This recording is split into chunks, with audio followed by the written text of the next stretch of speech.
Bismillahirrahmanirrahim. Assalamualaikum warahmatullahi taala wabarakatuh.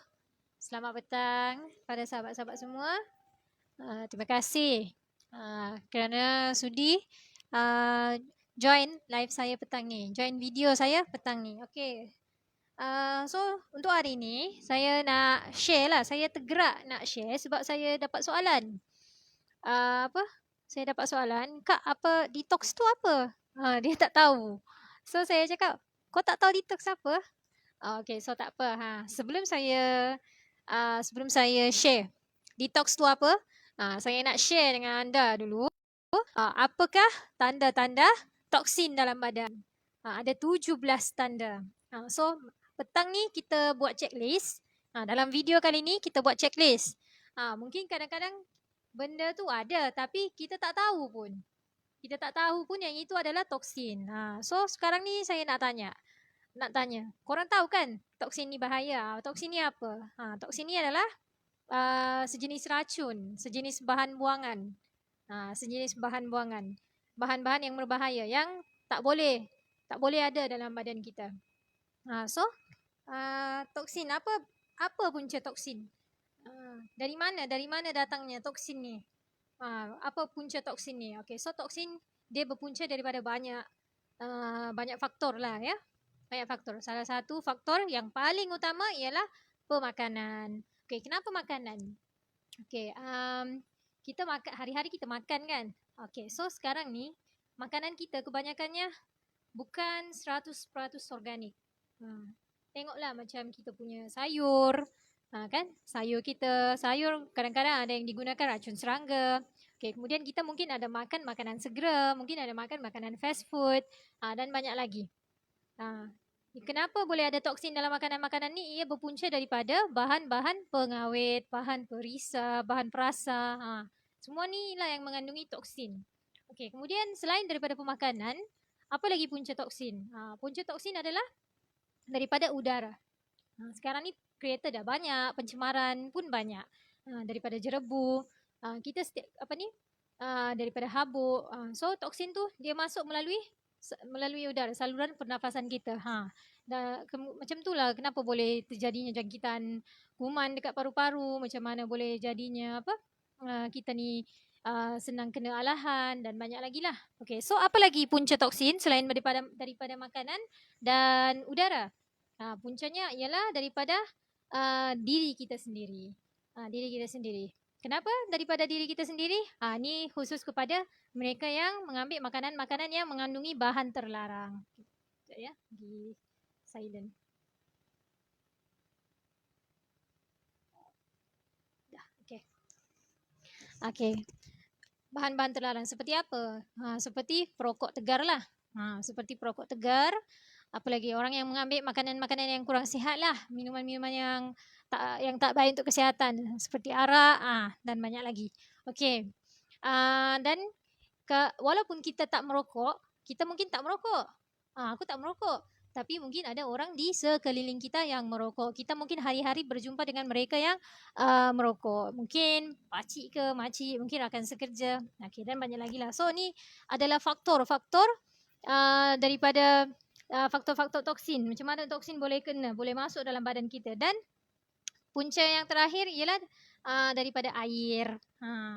Air. Kadang-kadang air ni sekarang dia kena air kita ni bukannya sumber yang bersih kan, melainkan dia ada ditapis dan banyak bahan bendasing-bendasing daripada air tersebut seperti logam-logam berat yang mungkin masuk dalam badan kita. Sebab tu sekarang ni orang dah berlambak jual penapis air. Sebab nak bagi halus lagi. Tapis lagi air tu supaya untuk pastikan air yang kita minum tu betul-betul bersih. So tapi persoalannya sekarang ni tak semua orang ada penapis air dekat rumah kan.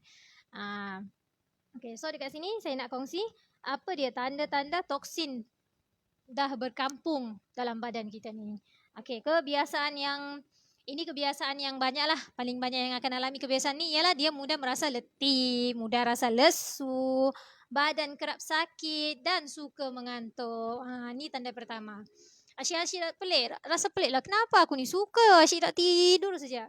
Kenapa aku ni buat kerja sikit tapi cepat penat, cepat letih. Ni adalah tanda toksin. Seterusnya, ni yang kebiasaan berlaku pada wanita, keputihan. Masalah keputihan. Keputihan dah banyak. Berfikir, kita fikir, apa aku makan ya? Aku banyak keputihan macam ni, aku tak buat apa pun. Dia sebenarnya adalah toksin. Dia keluar melalui keputihan kita tu.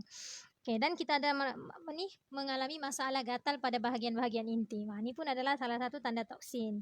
Okay, lagi tanda toksin ialah perut boncit. Badan kurus tapi perut boncit. Apa kalau ada orang cakap spare tire. Okay, dan apa lagi? Tanda-tanda toksin banyak dalam badan. Nafas berbau, banyak kahak, mudah terkena selesma. Dan banyak lagi. Okey, apa lagi tanda-tandanya? Ialah perut.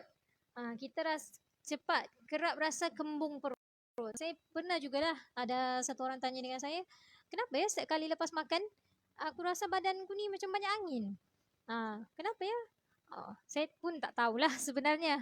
Dia adalah toksin. Tapi bila saya buat kajian, saya buat research, kerap rasa perut rasa kembung, rasa berangin, ni pun adalah salah satu tanda toksin dah bertumpuk banyak dalam badan. Apa lagi?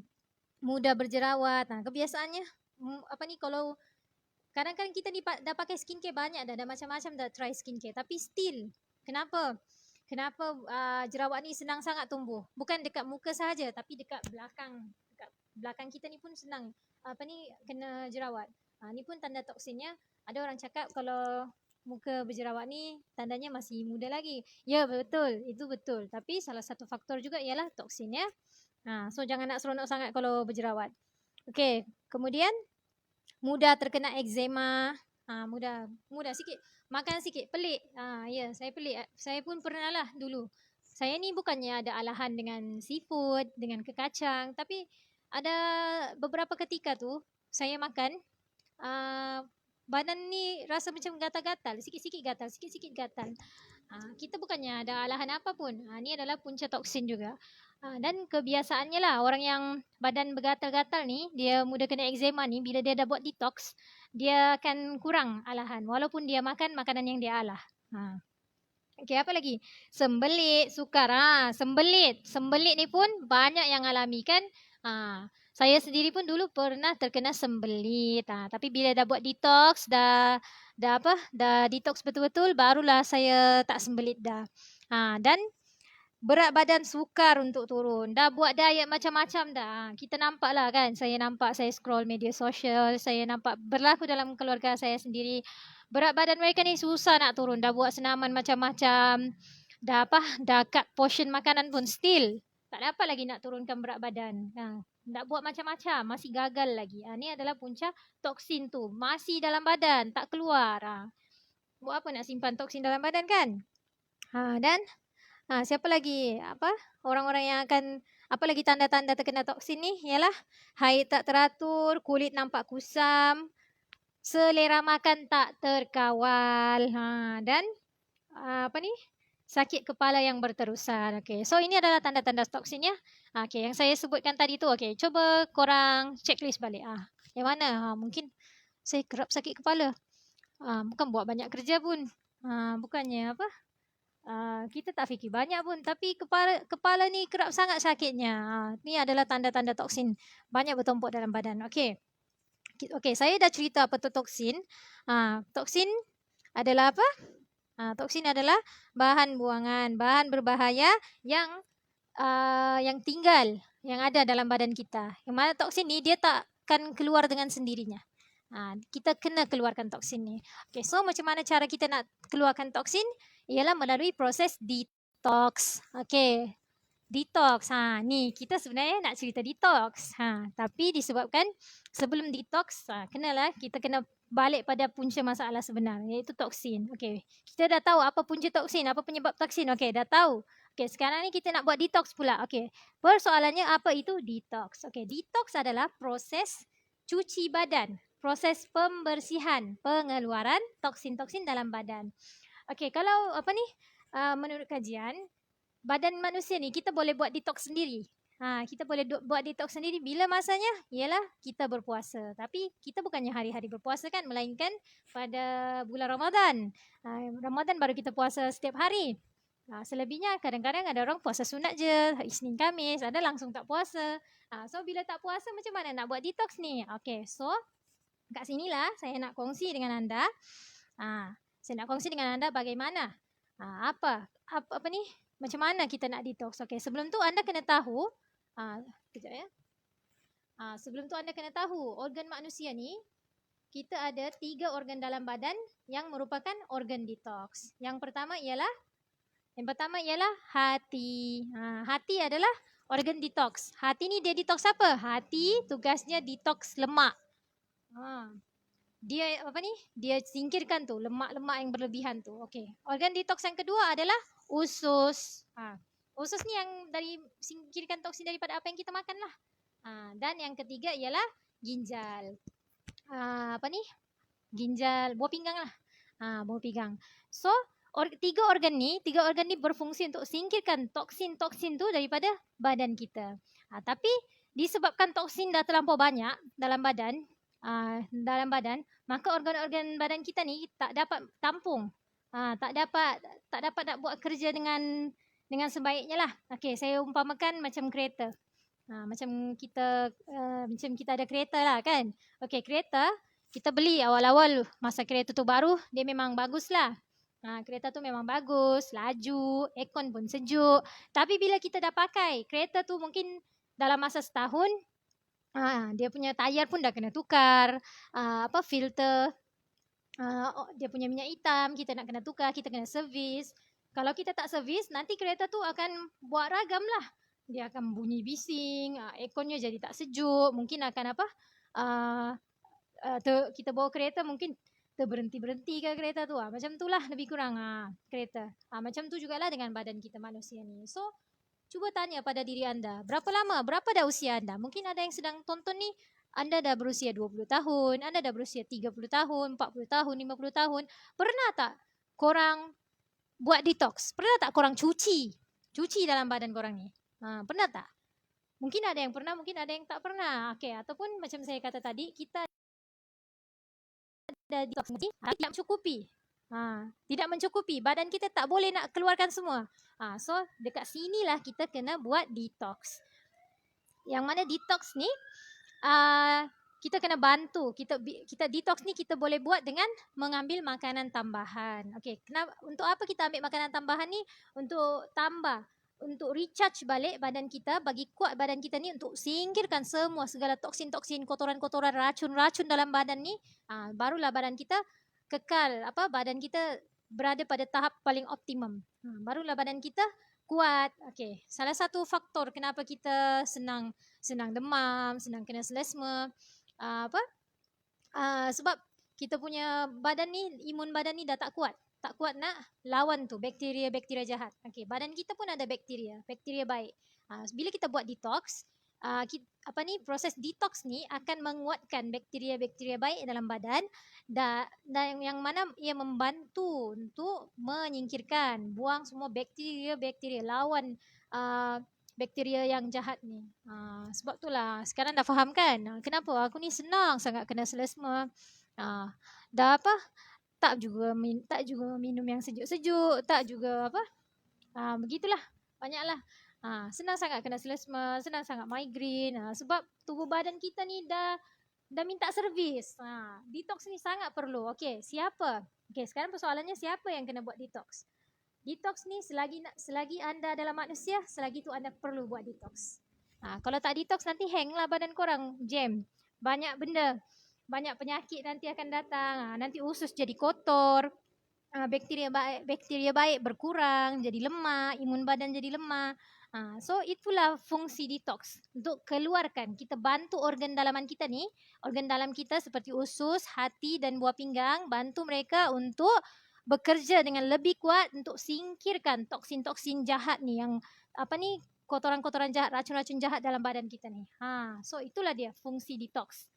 Itulah dia tujuan detox. So apa lagi? Okay, last saya nak share. Apa faedahnya? Apa kebaikannya? Apa kebaikan kalau kita buat detox? Okay, so kebaikan yang pertama ialah dapat seimbangkan, dapat stabilkan berat badan. Mungkin anda terlebih berat badan, obesiti. Dia dapat detox ni dapat membantu anda untuk turunkan berat badan dengan selamat. Tak perlu nak suntik-suntik, tak perlu nak pergi sedut lemak, tak perlu nak bersenam berjam-jam. Tak perlu. Bila anda buat detox, insya-Allah berat badan anda akan turun dengan mudah. Kemudian apa lagi manfaat detox? Detox mengawal selera makan. Okay, so kadang-kadang kita selera makan asyik naik, suka makan. Ini bukan perkara yang baik ya. Ini bukan benda yang kita patut gembirakan. Kita kadang-kadang, aku ni baru je tadi makan, sekarang nak makan lagi. Ni pun tanda-tanda toksin banyak dalam badan. So anda kena buat detox supaya selera makan anda seimbang semula. Dan apa lagi fungsi detox? Bersihkan kulit. Dah buat detox kan, kulit akan lebih glowing, jerawat tak tumbuh. Dan apa lagi? Okay. Dan yang terakhir ialah bila kita dah buat detox, bila badan kita sihat, badan kita akan mengeluarkan hormon-hormon yang gembira, hormon-hormon yang ceria. Bila badan dah sihat, minda kita pun ceria, kita punya emosi ceria. Barulah kita akan fokus, dapat buat kerja dengan fokus, dapat buat kerja dengan baik. Seharian, mood kita seharian pun, kita punya emosi seharian pun stabil. So inilah kepentingan, inilah faedah-faedahnya bila kita buat detox. So sekali lagi saya nak tekankan kepada anda, saya nak bagi anda faham kita semua perlu buat detox. Untuk memastikan badan kita ni sentiasa sihat, sentiasa cergas, kita dapat buang kotoran-kotoran, toksin-toksin dalam badan. Barulah kita akan jadi lebih sihat. Okay, so dekat sini saya nak share dengan anda apa yang saya amalkan. Apa yang saya amalkan untuk detox. Apa yang saya buat untuk detox. Saya dulu pun kerap migraine, badan mudah sangat penat. Baru buat kerja sikit dah penat, sikit-sikit nak tidur, mengantuk. Selera makannya boleh tahan padahal badan kecil. Okay, so apa yang saya buat untuk detox ialah, di sini saya nak share dengan anda, saya mengamalkan aloe vera gel. Okay, ini dia ya, aloe vera gel, si botol kuning yang cantik. Okay, so aloe vera gel ni, satu botol ni 1 liter. 1 liter.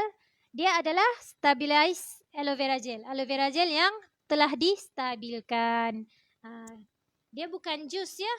Dia memang pati asli daripada daun lidah buaya. Ini aloe vera gel. Okay, so aloe vera gel ni dia ada satu sifat, dinamakan saponin. Saponin ni, yakni sabun. Sifat aloe vera ni dia bersifat sabun. Kita semua kalau nak cuci minyak-minyak, nak cuci kotor-kotor, kita pakai sabun kan. Jadi kalau kita nak cuci dekat dalam badan kita ni, nak buang toksin-toksin kotor ni, kita perlukan sabun. Tapi janganlah korang pergi minum sabun cuci pinggan. Jangan pergi minum sabun cuci kain. So korang kena minum sabun cuci usus. Yang mana aloe vera ni adalah sabun anugerah. Sabun anugerah ciptaan Tuhan.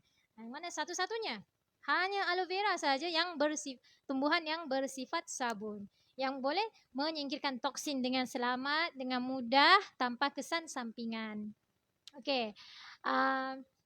Untuk satu botol aloe vera gel ni, saya tak jual untuk satu botol aloe vera gel ni korang boleh dapatkan pada harga RM99, tapi saya ada sediakan package. Dan saya ada sediakan offer untuk anda.